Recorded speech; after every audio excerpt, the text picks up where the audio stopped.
Good morning, everyone. It's about 11 a.m. here in Mount Mike Terrace, and I'm back after a week off. As I said in the community, I actually, if you didn't see the community message I put out last night, I had an audition last week, and then I was tired from work and all that. And I was just like, ah. And I was honestly, I was a little bit defeated because, I did a podcast, and, it was like a 52-minute video, so I can understand. Who wants to listen to Adam talk for 52 minutes? Good God. But I think it was just like, wow, it's been 3 weeks and the podcast got one view. So I'm like, okay, I need to change it up. So I'm putting the podcast on hold for now. I might try to add some more people to it, like my wife or a friend or something like that. Retool kind of what we're talking about so that it doesn't feel like it's just, here's Adam talking about 100 fucking movies for 52 minutes. And other rants and raves. But so I don't know. I just think it needs some freshening. We gotten some views on it here and there, but even most of the views have never been like a huge amount. Some of that's the algorithm, so I'm trying to work on some things and, retool it, figure it out. So I'm going to get back to kind of just doing like, hey, this is a review for this thing or this thing, as opposed to doing a full 52-minute podcast about 100 different things I watched. So I'm going to do a couple today. I'm still working on another reenactment. My plan was to do a reenactment, like the Loomis speech from Halloween on Halloween, but then I got too busy on Halloween and there just wasn't time. So maybe next year I'll do that one. Now it's kind of out of date. We're almost at Thanksgiving. It's crazy. How are you guys, though? How are you guys? I had a really good audition. It was a Zoom audition. I'm actually going to the callback tomorrow. So knock on wood. Hopefully I will get a part in this play because it's been since 2018 since I've worked at this theater and 2019 since I've been on stage in a play. That one I was the Safeguard Society by superhero one. But yeah, this will be the first time I gotten to act in that. So hopefully, fingers crossed, that'll work out for me because I am an actor. Of course, I still do sketch and improv. That's what I've been doing the last couple of years. And we got a big sketch show coming up, Going Greatest Hits. At 18th and Union, coming up on the 25th and 26th, 7 p.m., 2 p.m. Get your tickets at 18th and Union thundertix.com. That free little plug there for you. If you happen to live in the Seattle area, that is going to be going. Those tickets are on sale right now. Get those tickets. If you're not in the Seattle area, but you still want to check it out and see me in action as a sketch comedian, there is also a streaming option that will happen after 2 weeks after. For 2 weeks, it'll be on their streaming thing. Just go to their channel, and I think it's probably YouTube or something. But yeah, so either way, there's two ways to watch it, baby. Woo! So yeah, that's enough of my shameless plug, because this is a review for Billions. This is actually $60, but I didn't have Billions in my hand, so this is actually going to be an overall review for the show. I've just finished the 7th and final season episode the other day. But I realized I hadn't done a full, I talked briefly about it, but I hadn't done a full deep dive. Not that this is going to be a 52-minute video, obviously, but just in terms of how the show's gone and the characters and things like that. So for those of you who have never watched Billions, I never thought I would be interested in it because it's kind of like when I watched, what's the thing that was on HBO Max? Fucking Logan Roy. What's it called? Oh my God. My mind is blanked. Hold on. I can still hear the theme song. Logan Roy.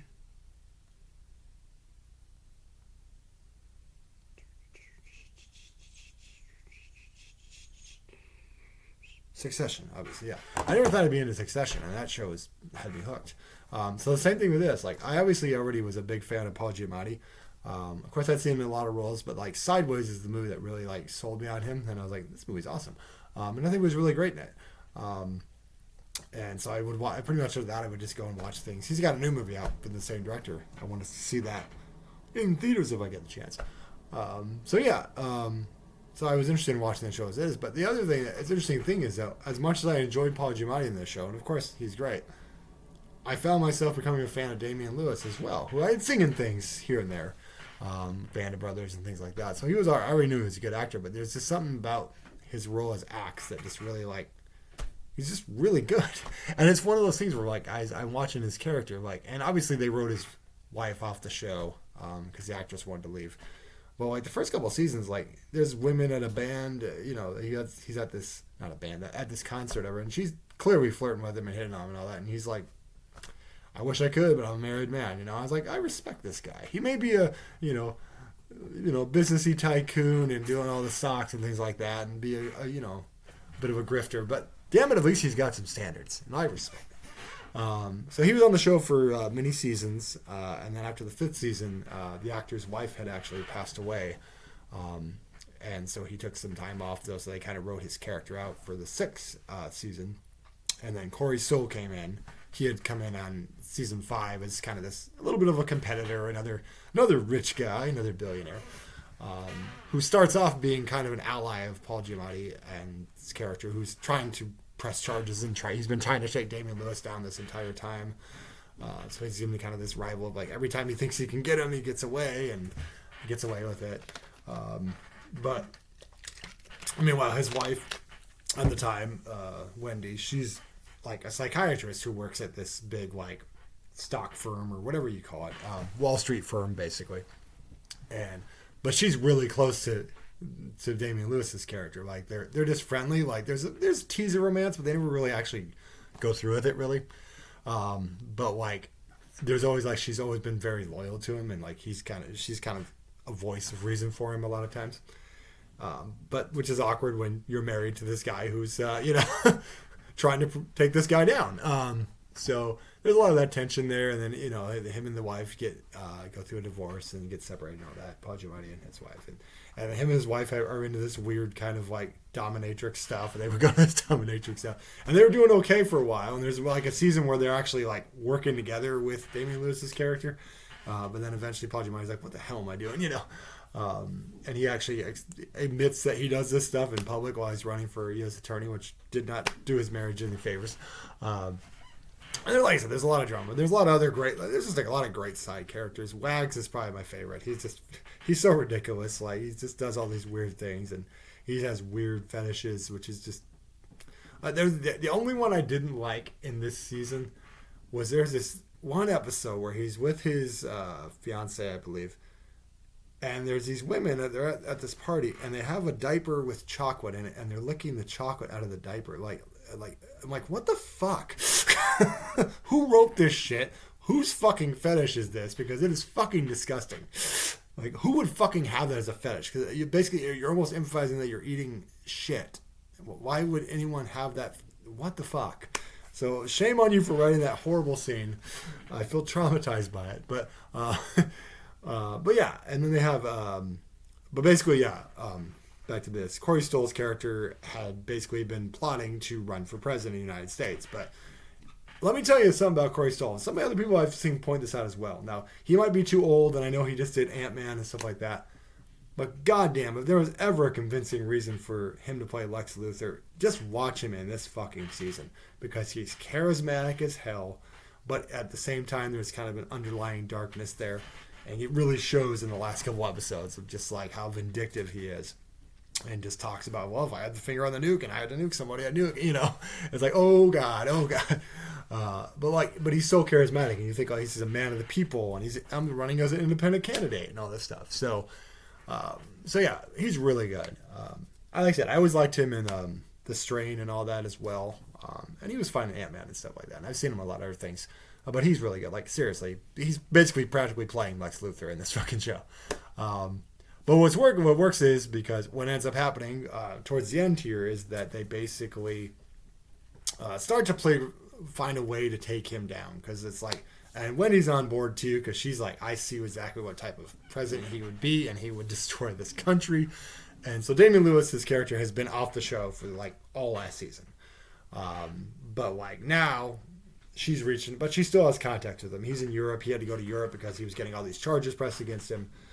If he stayed there, he was gonna go to jail. Like basically, Paul Giamatti's character had him dead to rights, and so yeah. So anyway, he's over in Europe. So like a group of the characters, there's Taylor Mason. They're a non-binary, I believe. Yeah, I think it's non-binary. Yeah.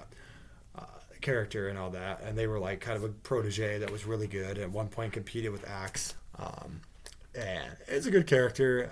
And Wags and Wendy all go to visit him and try to tell him, like, we got to take this guy down. But he's like, I'm doing pretty well over here, you know? And so a little bit, at first I was afraid they were just going to have him cameo for like 2 episodes. But I'm like, as things went developed, and so I'm like, okay, yeah, they're going to bring him back. He's going to be there to, you know, take down Michael Prince.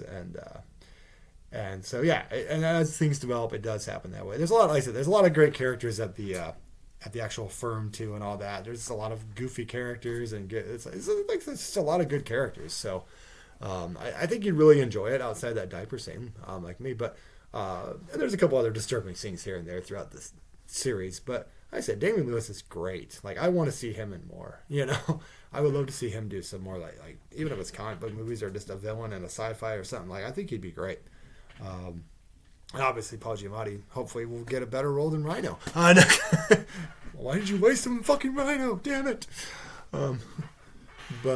Yeah, I think it's, yeah. But anyway, guys, if you ever have a chance to check out Billions, it was on Showtime, but now it's probably going to be like on Paramount, because Paramount owns that. So if you get Paramount Plus or whatever it is, you can watch Billions on there. There are 7 great seasons on there, and it's pretty addictive too. It's a good show, really well acted, well written, good comedy, some good drama. But the great thing about the last episode is basically it plays out like a fucking heist, because there's people you didn't think were going to be like helping take him down that take him down. Felicia Rashad's daughter's in it too. Like, I had to look, I'm like, oh, well, that's her daughter. So Claire Huxtable's real life daughter plays a lawyer who's with Paul Giamatti at one point, and then she's working for Michael Prince, but then she ends up helping. Oh, spoilers, sorry. Hey, go watch this show that I just spoiled the ending for you. But anyway, basically, essentially, spoiler warning, but like, they take him down. And so, yeah, it's a pretty good show. It was fun, entertaining, well acted, well written. So yeah, I highly encourage you to check out Billions. Cool. So that's all I got to say. It's a really quick review, guys. Look at that. 12 minutes. Covered it in 12 freaking minutes, baby. Woo! So yeah, we'll be doing more reenactments and things like that. Anna will join me. We're going to finish up Loki today. And we still have some more Chucky season 2 to watch. We haven't hit season 3 yet, but there's only a couple episodes anyway. So we're going to get there. So we'll probably do a review of that, as well as we have actually started watching rewatching the Spider-Man original trilogy, the Sam Raimi one. We watched the first one last week, which you might, if you want to check out a reenactment from one scene from that movie, you can check that out on this channel. Just go to the shorts and you'll see me reenacting the Mirror Sing. Willem Dafoe, baby. Woo. And then, of course, we watched Spider-Man 2 with Doc Ock. Good old Doc Ock. And unfortunately, we're going to watch Spider-Man 3 sometime this weekend. Revisiting where it all went wrong. But it is what it is. All right, guys. Like and subscribe. Let's get some more subscribers. Excuse me. On the channel. And I will be back because I also finished up Creepshow Season 4. I'm going to talk about that in another video and also rank the episodes in terms of likability. Thanks for watching, guys. Have a good day.